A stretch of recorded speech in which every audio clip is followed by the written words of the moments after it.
સર્વ મુક્તોને હૈયાના હેતથી જય સ્વામિનારાયણ. વાલા મુક્તો, આજનો આપણો વિષય છે કરુણા મૂર્તિ ભગવાન શ્રી સ્વામિનારાયણ. ભગવાન સ્વામિનારાયણે જે મારા તમારા ઉપર કરુણા વરસાવી છે, જે પ્રેમ અને દયા વરસાવી છે, એ શબ્દાતીત છે.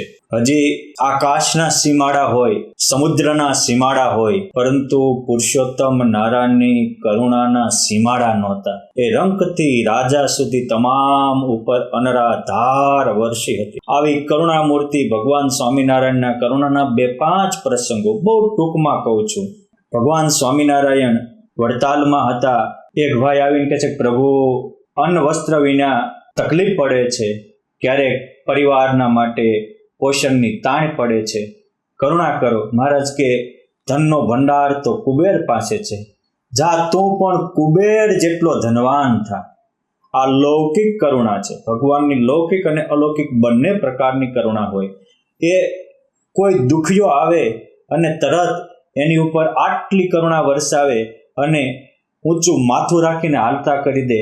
આ હતા કરુણા મૂર્તિ ભગવાન સ્વામિનારાયણ. પ્રેમાનંદ સ્વામીએ એક પદમાં સાચું લખ્યું છે. સ્વામી કહે છે, કરુણાના સાગર કુંવર ધર્મના રે, કરી કરુણા કાતા બંધ કર્મના.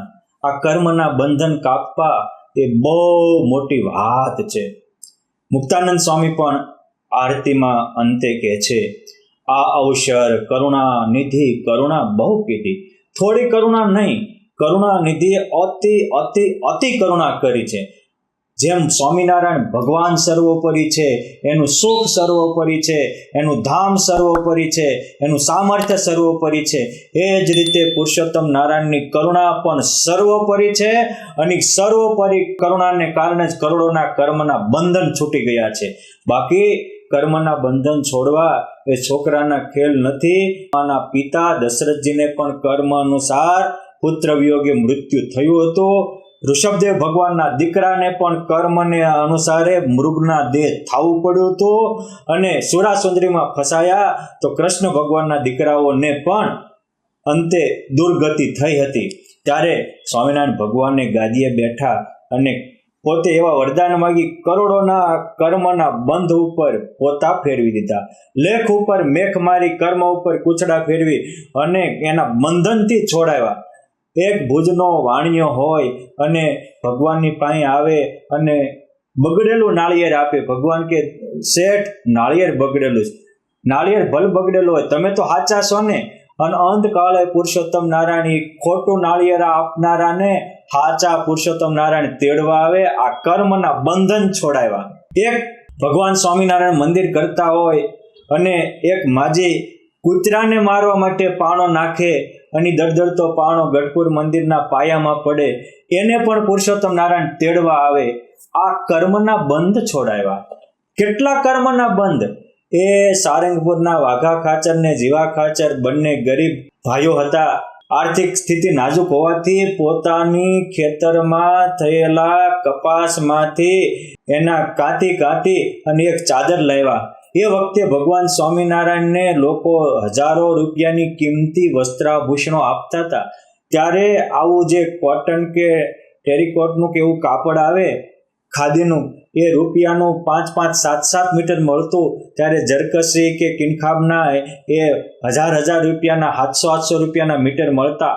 આવા સમયે આ લોકો એક કપાસમાંથી કાઢીને ખાલી ચાદર લાવ્યા. રંગોત્સવનો સમય હતો. આ રંગોત્સવના પ્રસંગો હાલે છે એટલે કહું છું કે આવ્યા તો ખરા, પણ ઓલા કિંમતી વસ્ત્રાભૂષણો જોઈને એને એમ થયું કે ઓહો, જેની પાસે આવા જરિયાની જામા, સોનેરી સુરવાળ, કિનખાબની ડગલી આવું આવતું, એની આગળ આ અમારી 1 રૂપિયાની ચાદર કેમ? પુરુષોત્તમ નારાયણે પ્રેમથી બોલાવ્યા કે વાઘા, અમરા, અહીં આવો. અમરો ખાચર વાઘો ખાચર પાસે ગયા. મહારાજ કે, બગલમાં શું છે? સુદામાના પૌવાની પોટલીની જેમ બગલમાંથી ચાદર ઓઢી. મહારાજ કે, ઓહો, રંગોત્સવને દિવસે તો આવા જ કપડાં પહેરાય. એમ કરીને ભગવાન સ્વામિનારાયણે એમની એ ધોતી પહેરી અને રંગે રમ્યા. ઘેલામાં પછી રંગ પૂરો થયો એટલે સ્નાન કર્યું, બધાને જમાડ્યા. રાત્રે સૂતા ત્યાં અસંખ્ય મુક્તો આ બંને ભાઈઓને પગે લાગે, દંડવટ કરે, જય જયકાર કરે, જય હો વાઘા ખાચર, અમરા ખાચરનો જય હો. આ બંને જાગીને પૂછે છે, તમે કોણ? તો કે તમે પુરુષોત્તમ નારાયણને જે કપાસના તંતુમાંથી વણીને ચાદર ઓઢાડી, ધોતી ઓઢાડી, એ કપાસના અમે જીવ છીએ. અમારો કપાસ પુરુષોત્તમ નારાયણ સુધી ગયો, ત્યાં અમારા લેખ ઉપર મેઘ વાગી, અમારા કર્મના બંધન છૂટ્યા. આજ અમે પરમાત્માના પરમ ધામને પામીએ છીએ. માટે અમે તમારો આભાર વ્યક્ત કરવા આવ્યા છીએ. કરુણા નિધિ કુંવર ધર્મના અને કરુણા કરીને કાપ્યા બંધ કર્મના આ ભગવાન સ્વામિનારાયણ અવની ઉપર આવ્યા. પ્રેમાનંદ સ્વામી કહે છે કે વાલો કરુણા કરી હરિ અવતર્યા, કરી કરુણા વાલાજીએ બહુ દુઃખ હર્યા. એક બે ના નહીં, લાખો કરોડોના માણાના નહીં, પશુ પંખીઓના પણ પુરુષોત્તમ નારાયણે બહુ દુઃખ હર્યા હતા. એ ભગવાન સ્વામિનારાયણ ગઢપુરમાં ભક્તિ બાગમાં બેઠા હોય, સાંજનો સમય હોય અને અચાનક બે ઘોડ બાજતા હોય. સચ્ચિદાનંદ સ્વામી ખેતી કરતા કે છે કે અહીં બાજો છો, પ્રભુ પાસે જાઓ ને. અને ભગવાન પાસે જાય અને ન્યા જઈ અને બાજતા બાજતા એક ઘોડને સાંચ મારે, બીજો એને પગનો પંજો મારે, બે ત્યાં અચાનક ઢળી પડે. પુરુષોત્તમ નારાયણ પોતાનું પ્રસાદીભૂત પાણી પાય. એ જ વખતે આકાશમાંથી દિવ્ય વિમાનો આવે, એમાં બેસી અને આ બંને ઘોડના આત્માઓ અલૌકિક દિવ્ય દેહ ધરી પરમાત્માના પરમ ધામને પામે. ત્યારે મુક્તાનંદ સ્વામી, બ્રહ્માનંદ સ્વામી કહે છે કે મહારાજ આ શું કરુણા કરી? મહારાજ કહે છે કે સાંભળો, આ વર્ષો વર્ષથી ને જન્મો જન્મથી અપાર સાધના આરાધના કરતા હતા. પહેલા પણ એને ખૂબ સાધના આરાધના કરી. અમુક જન્મ પહેલા એ ઋષિ હતા, પછી આગલા જન્મે રાજા હતા, પણ પરસ્પર એકબીજાને ઈર્ષ્યા રહી ગઈ. પુણ્ય કામ તો ઘણા કરતા હતા, કંઈક કન્યાદાન દીધેલા, કંઈક ગૌદાન દીધેલા, કંઈક ગાયોને ઘાસચારો નાખેલો, કંઈક ગરીબો માટે ધર્મશાળાઓ બંધાવેલી, ઘણા પુણ્યના કાર્ય કર્યા હતા. પરંતુ પરસ્પર થોડીક વેરઝેરની આંટી રહી ગઈ હતી, એટલે એ બંને ઘૂર થયા. અને ભક્તિ હતી એટલે એ આવ્યા ત્યારે પણ આવ્યા ત્યારે એને પૂર્વ જન્મની સ્મૃતિને કારણે એ જ્યાં આવ્યા ત્યાંથી સ્ફટિકમણિ લાવ્યા છે. માટે એ જે હતા એ જગ્યાએ જઈને સ્ફટિકમણિ હશે. પણ એ વેરઝેર આ વખતે એકબીજા મર્યા અને પછી અમે અંતે એની ઉપર કરુણા દ્રષ્ટિ કરી એટલે એના વેરઝેર છૂટ્યા, અમારા ધામને પામ્યા, એના કર્મના બંધન છોડાવ્યા અને એને ધામમાં આપ્યા. અને જોયું તો એ સ્ફટિકમણિ હતા. આજે પણ ગઢપુરમાં અક્ષર ભુવનમાં પાછળ મંદિર પાછળ જે પ્રસાદીનું ભુવન છે એમાં એ ઘોડ પૂર્વજન્મના રાજા જે સ્ફટિકમણિ લાવ્યા એ હચવાયેલા. આ સ્વામિનારાયણ સંપ્રદાયના પ્રસંગોના એક એક દસ્તાવેજી પુરાવાઓ આજે પણ જોવા મળે છે.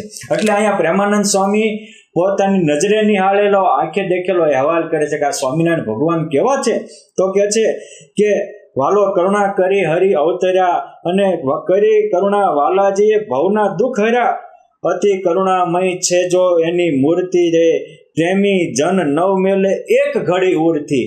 પ્રેમી ભક્તો એક ઘડીએ એ પુરુષોત્તમ નારાયણને મુક્તા, અર્થાત પ્રેમી ભક્તના ઉરમાં અખંડ મૂર્તિ રમતી થઈ જાય, એ પણ એની કરુણા છે.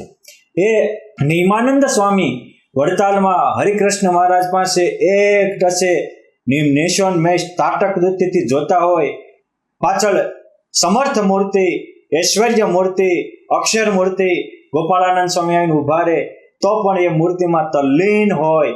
અને એ જોઈ અને સ્વામી કહે છે કે સાધુરામ, ભગવાનના દર્શન તો આમ કરાય.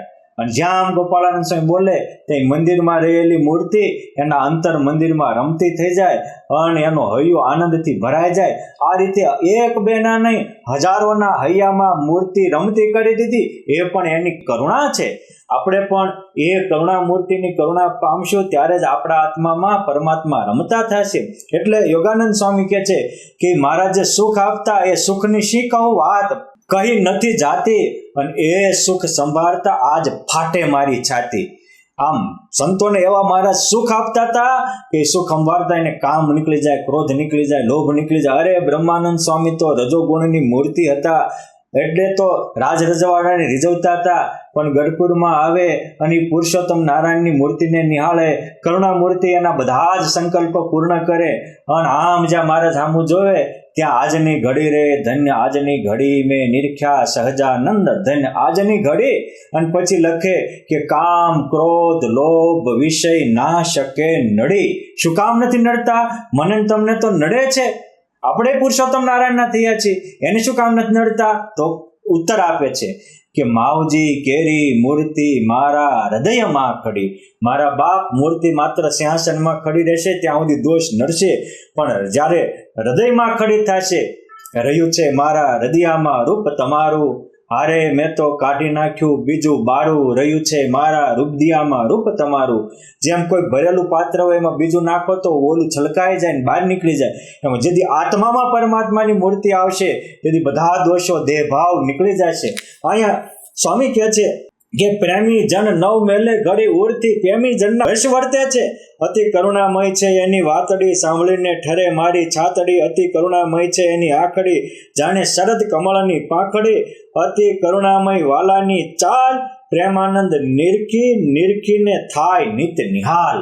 આપણે પણ એ પુરુષોત્તમ નારાયણનું મનોચિત્રણ કરીએ, આપણા હૃદયમાં પણ એ પુરુષોત્તમ નારાયણની મૂર્તિ રમતી થઈ જાય. કેમ જે કરુણા મૂર્તિ પોતાની મૂર્તિનું દાન દેવા જ આવ્યા હતા. મહારાજ કહે છે જેવું દ્યો એવું લ્યો, એ આ તમારા ધૂળનો દો અને મારી પાસેથી સુવર્ણમય દે લો, ચૈતન્યનો દે લો. ભગવાન જેવો આકાર, ભગવાન જેવી અલૌકિકતા, ભગવાન જેવું ઐશ્વર્ય, ભગવાન જેવો આનંદ એ કરુણા મૂર્તિ દેવા આવ્યા છે. એકવાર એના થાવ, આ દેહ દ્યો, મૂર્તિ લો, બેડો પાર કરો. જય સ્વામિનારાયણ.